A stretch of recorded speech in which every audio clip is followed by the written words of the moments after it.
Eu sou Mário Persona e essas são as respostas que eu dei aos que me perguntaram sobre a Bíblia. Você perguntou se é correto uma mulher ocupar uma posição de autoridade numa empresa ou no governo. É preciso entender que o que eu vou dizer agora tem a ver com a posição da mulher cristã neste mundo. Não me interessa nem um pouco convencer incrédulos, sejam homens ou mulheres, a adotarem o padrão bíblico, porque isso só faria deles hipócritas como os fariseus, que tentavam aparentar que seguiam a palavra de Deus, mas eram apenas sepulcros caiados. Quando eu me dirijo a alguém que ainda não tem certeza do seu destino eterno, eu não vou tentar fazê-lo viver como um cristão, porque o Lago de Fogo está cheio de cristãos, entre aspas, que nunca nasceram de novo. Foram pessoas que apenas adotaram uma religiosidade cristã para aplacar suas consciências, passaram a andar de roupa cristã, a falar vocabulário cristão, a ter uma Bíblia debaixo do braço ou não, fazendo isso, frequentando alguma igreja, alguma religião. Para uma pessoa assim, que ainda não tem a certeza da sua salvação, eu não vou perder tempo falando de posição da mulher na igreja, ou no mundo, ou coisas relativas à doutrina. Eu vou falar que ele precisa da salvação que se recebe pela fé em Cristo Jesus. É isso que é importante. Mas isso aqui que eu vou dizer, então, é para um cristão convertido a Cristo que quer saber, uma cristã, uma mulher cristã convertida a Cristo, que quer saber como uma mulher cristã deve se comportar em relação à posição de autoridade ou questões de autoridade. No caso da mulher cristã, é preciso sempre sabermos separar as coisas. Se você me perguntar se a mulher pode exercer a autoridade de homem, a resposta muito clara das Escrituras é não. Veja a passagem. E não permito que a mulher ensine nem exerça autoridade de homem. Esteja, porém, em silêncio, porque primeiro foi formado Adão, depois Eva, e Adão não foi iludido, mas a mulher, sendo enganada, caiu em transgressão. Todavia será preservada através de sua missão de mãe, se ela permanecer em fé e amor e santificação com bom senso. 1 Timóteo 2, 12 a 15, eu li a versão a Almeida Revista Atualizada, porque a Almeida Revista Corrigida diz que não permite que a mulher tenha a autoridade sobre o marido, mas não é isso que está no original, não tem autoridade de homem. Antes que alguém considere isso machismo, e é claro que alguém vai considerar, não é? Eu devo lembrar que na ordem que Deus colocou a mulher, até Cristo é incluído como estando sob a autoridade de Deus. A Bíblia diz assim: quero, entretanto, que saibais ser Cristo, cabeça de todo homem, e o homem, cabeça da mulher, e Deus, cabeça de Cristo. 1 Coríntios 11, versículo 3. Portanto, entendendo essa hierarquia que é para a vida aqui no planeta Terra, a mulher cristã saberá se sujeitar à vontade de Deus e não irá querer alegar independência, como é comum hoje na cristandade, que se utiliza de uma passagem fora do contexto, na tentativa de igualar os gêneros. Que passagem é essa? Essa aqui, veja só. Porque todos sois filhos de Deus pela fé em Cristo Jesus, porque todos quantos fostes batizados em Cristo, já vos revestistes de Cristo. Nisto não há judeu, nem grego, não há servo, nem livre, não há macho, nem fêmea, porque todos vós sois um em Cristo Jesus. E se sois de Cristo, então sois descendência de Abraão e herdeiros conforme a promessa. Isso está em Gálatas 3, 26 a 29. Quando um líder religioso citou esta passagem para mim, tentando justificar a posição de sua mulher como pastora da sua igreja, a minha vontade foi de perguntar por que ele não se casou com um homem, ao invés de se casar com a sua esposa, já que é tudo a mesma coisa. Se não há macho nem fêmea, então está tudo liberado. Obviamente não está, porque a passagem fala da posição que temos em Cristo, não da posição que temos neste mundo. Porque aqui, no mundo, continuam existindo judeus e gregos, servos e livres, machos e fêmeas. Ou Deus não daria, na sua palavra, instruções específicas a pessoas dessas diferentes classes, mesmo entre os cristãos. Se nós abrirmos mão dessas diferenças, nós acabaremos uma espécie de anarquia, ou então usando a Bíblia só naquelas partes que nos agradam. Veja essa passagem na Bíblia. Como é que não pode ter servos e livres? Veja só. Vós, servos, obedecei em tudo a vossos senhores segundo a carne, não servindo só na aparência, como para agradar aos homens, mas em simplicidade de coração, temendo a Deus. Colossenses 3:22.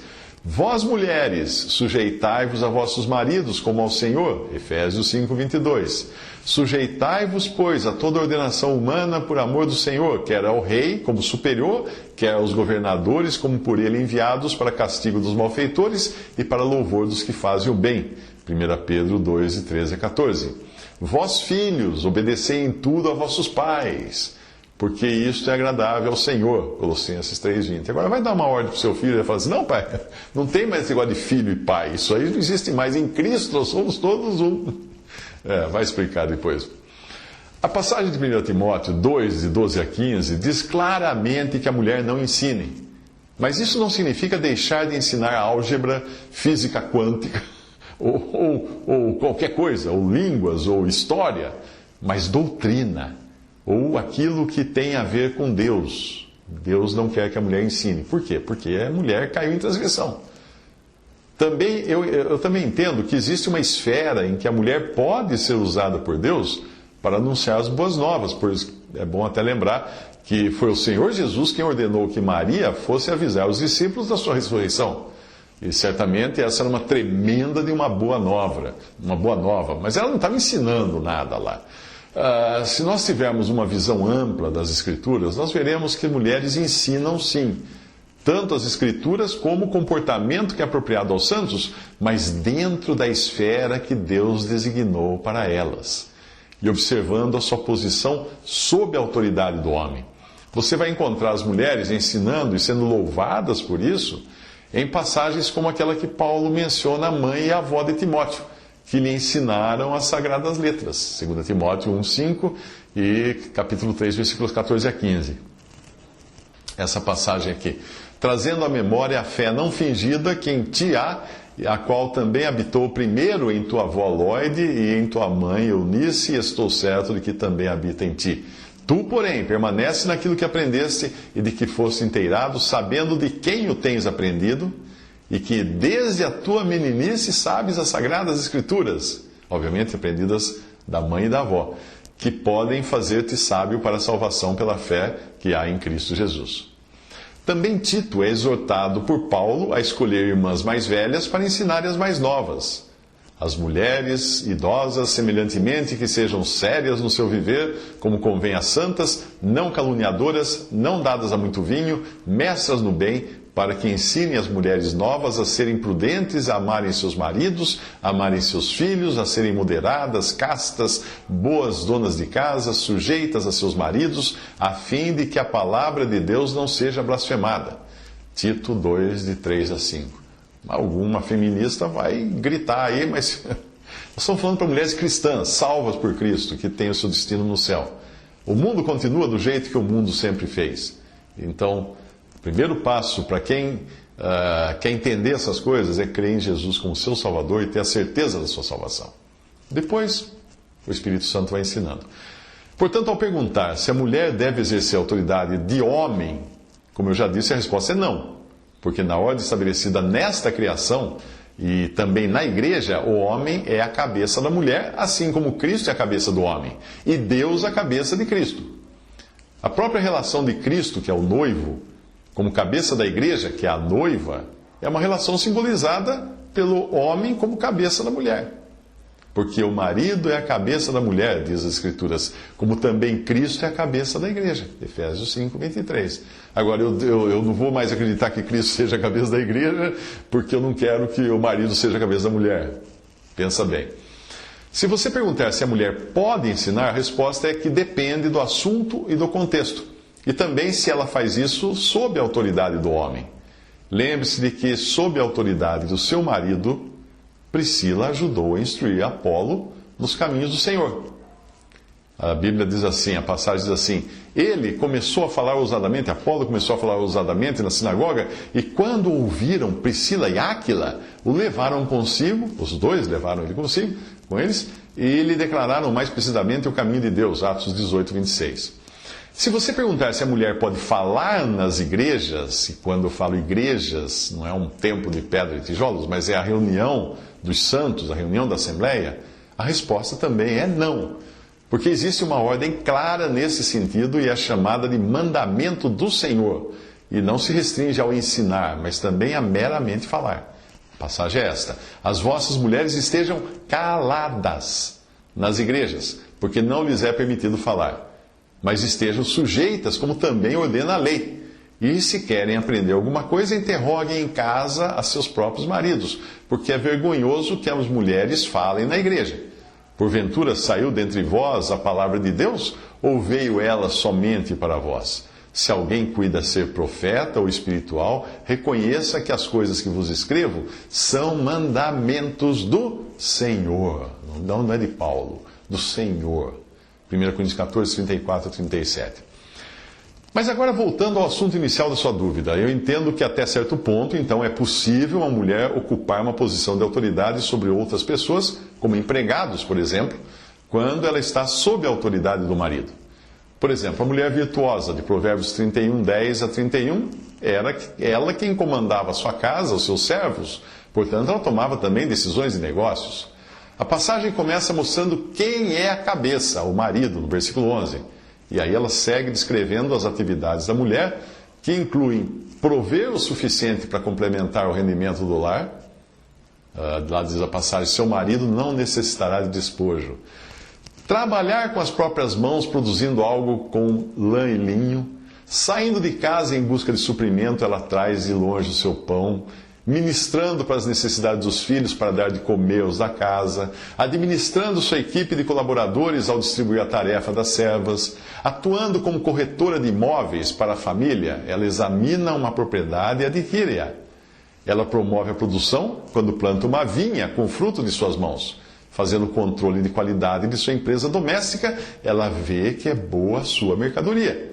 Ela também trabalha em turnos, pois a sua lâmpada não se apaga de noite. E ela participa de ações sociais quando abre a mão ao pobre e estende as suas mãos ao necessitado.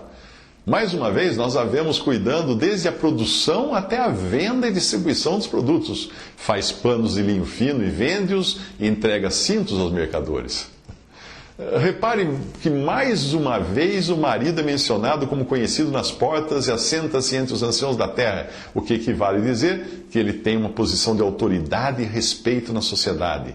E a citação aqui, nesta passagem, nesse versículo, nos faz deduzir que grande parte desse respeito que ele tinha vinha graças à esposa laboriosa e previdente que ele possuía.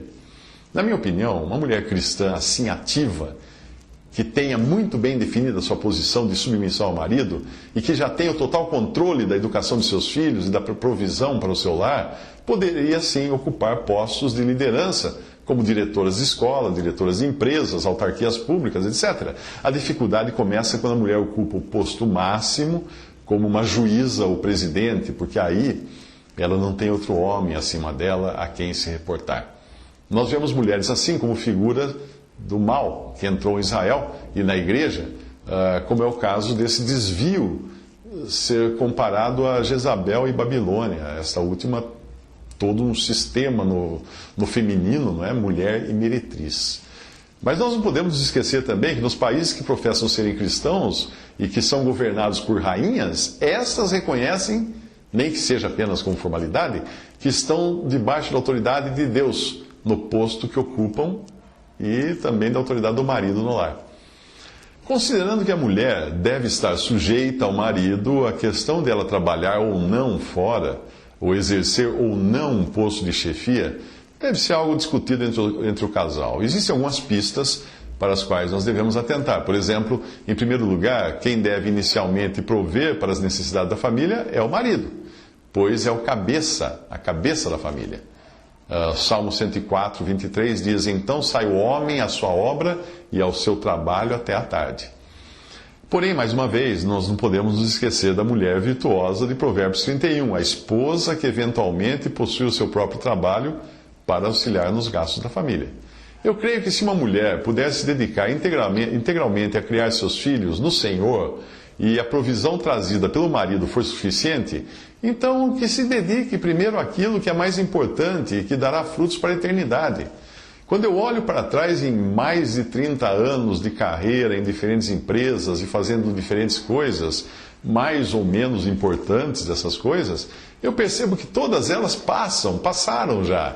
Mas o tempo que eu me dediquei ao Evangelho e à família, esse permanece para sempre.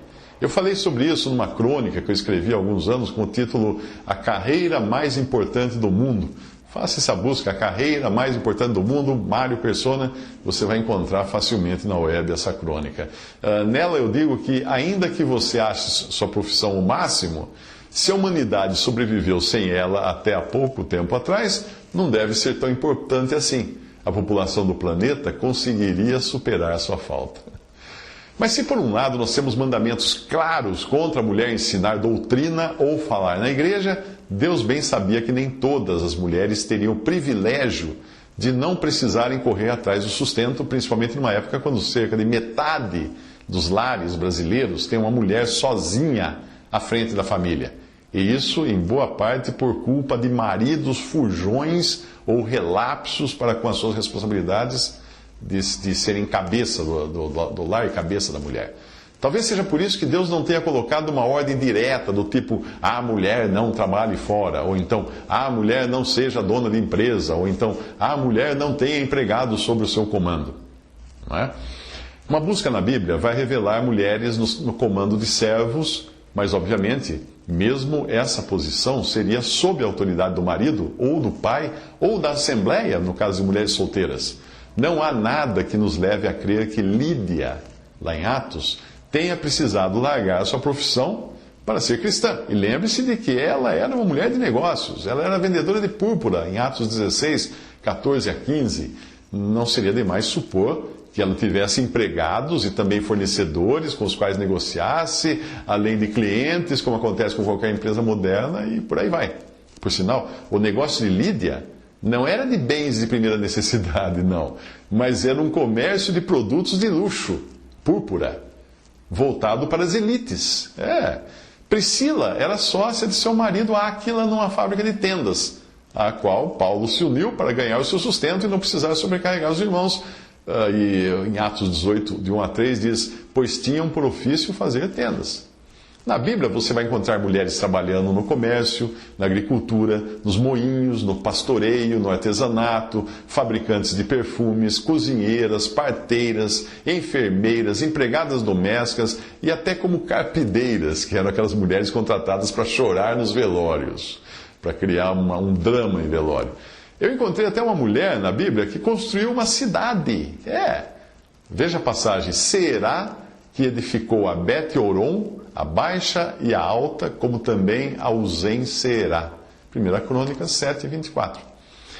Mas como um cristão deve se portar quando uma mulher ocupa a mais alta posição de um país? Bem, nós certamente devemos obedecê-la, porque ela está numa posição de autoridade, e posição de autoridade não tem gênero masculino ou feminino, pois é Deus quem reveste alguém que ocupe tal posição.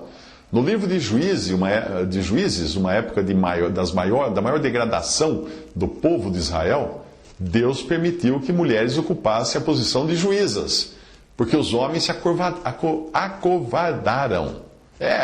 Basta você ver o que diz o relato de Juízes capítulo 4, quando num momento de grande aflição, Deus dá ordens através de Débora, que era profetisa e juíza, e embora no seu currículo seja mencionado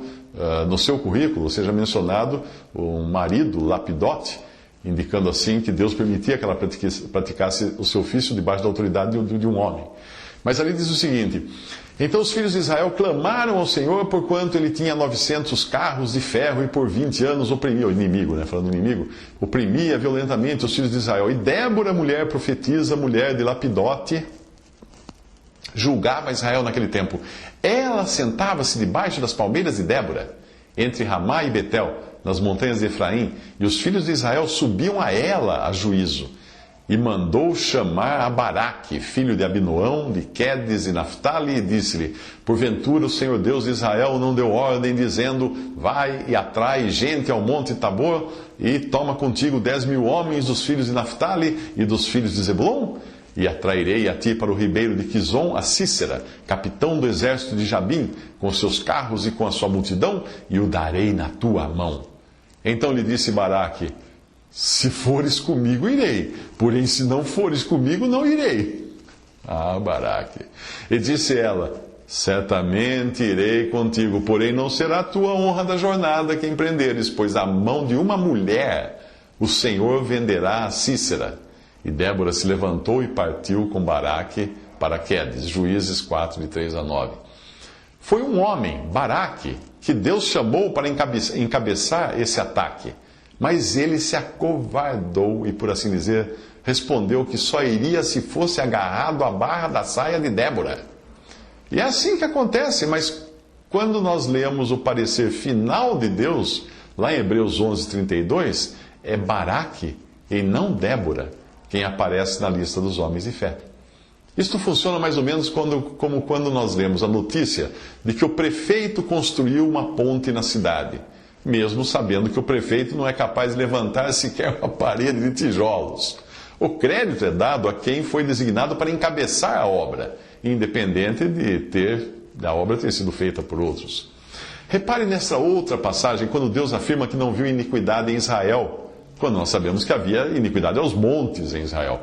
E não viu maldade em Jacó, quando nós conhecemos bem os estratagemas de Jacó para enganar as pessoas. A passagem diz: não viu iniquidade em Israel, nem contemplou maldade em Jacó. Números 23, versículo 21. É importante entender este princípio da palavra de Deus quando ele faz o relatório final, dando a sua opinião sobre algo ou alguém. É por isso que no dia em que forem distribuídos galardões ou recompensas, haverá diferentes materiais representando aquilo que é ou não duradouro. Se nós colocarmos todas as nossas energias nas coisas que parecem importantes a nós, é bom lembrar que não será a nossa avaliação que vai prevalecer no final, mas a avaliação de Deus. Então, naquele dia, um homem ou uma mulher que que desejou uma carreira de sucesso no mundo profissional, pode ver todo o seu esforço virar cinzas naquele dia, na hora de receber galardão. O que importa para Deus é aquilo que Ele, e não os homens, consideram importante. E isso nós encontramos claramente na palavra de Deus, embora nem sempre nós estejamos prontos a acatar, seja por questões de ego, seja por influência da cultura em que vivemos, que mede o sucesso em cifrões e bens materiais. E se alguém sobre esse fundamento formar um edifício de ouro, prata, pedras preciosas, madeira, feno, palha, a obra de cada um se manifestará. Na verdade, o dia a declarará, porque pelo fogo será descoberta, e o fogo provará qual seja a obra de cada um. Se a obra que alguém edificou nessa parte permanecer, esse receberá galardão. Se a obra de alguém se queimar, sofrerá detrimento, mas o tal será salvo. Todavia, como pelo fogo. 1 Coríntios 3, de 12 a 15. É como se dissesse: será salvo, mas sairá chamuscado. Sem obra nenhuma, com as mãos vazias, porque dedicou todo o seu tempo e esforço enquanto estava na terra para fazer aquilo que para Deus não tinha valor nenhum. Quando alguém se aposenta, dependendo da empresa e do posto que ocupava, ele pode até receber uma homenagem que vai descrever tudo o que ele fez de importante ali, se ele liderou pessoas, se aumentou a receita, se incrementou processos de produção, se fez crescer o valor da marca no mercado, se manteve em altas ações, etc, etc. Agora veja a avaliação de uma mulher aposentada segundo o valor de Deus. E a avaliação é descrita assim: se criou os filhos, se exercitou hospitalidade, se lavou os pés aos santos, se socorreu os aflitos, se praticou toda a boa obra. 1 Timóteo 5, versículo 10.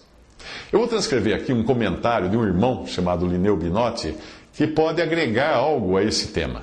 Ele escreveu o seguinte: a submissão da mulher ao cabeça é, creio eu, intrínseca à esfera de autoridade em que se encontra, ou seja, no lar ao marido, na Assembleia a Cristo, no trabalho ao seu superior. Acontece que na Assembleia e no lar não há como estar acima de Cristo ou do marido, uma vez que a sua posição não é fruto dos seus méritos. Ela se coloca sob o senhorio de Cristo na Assembleia e se submete ao seu marido no casamento. Porém, na esfera do trabalho, a sua posição é alcançada de acordo com seus atributos e competências. Mas mesmo na esfera profissional, ela deve estar submissa a Deus, e aí isso vale também para o homem, e os versículos a seguir instruem isso. Diz assim: vós, servos, obedecei a vosso Senhor segundo a carne, com temor e tremor, na sinceridade do vosso coração, como a Cristo, não servindo à vista, como para agradar aos homens, mas como servos de Cristo, fazendo de coração a vontade de Deus, servindo de boa vontade, como ao Senhor, e não como aos homens, sabendo que cada um receberá do Senhor todo o bem que fizer, seja servo, seja livre. E vós, senhores, fazei o mesmo para com eles, deixando as ameaças, sabendo também que o Senhor deles e vosso está no céu, e que para com ele não há acepção de pessoas. Efésios capítulo 6, versículos 5 a 9, até aí o comentário do nosso irmão Lineu Binotti. Eu deixo aqui um versículo para você meditar. Os opressores do meu povo são crianças e mulheres dominam sobre ele. Ah, povo meu, os que te guiam te enganam e destroem o caminho das tuas veredas. Isaías 3:12.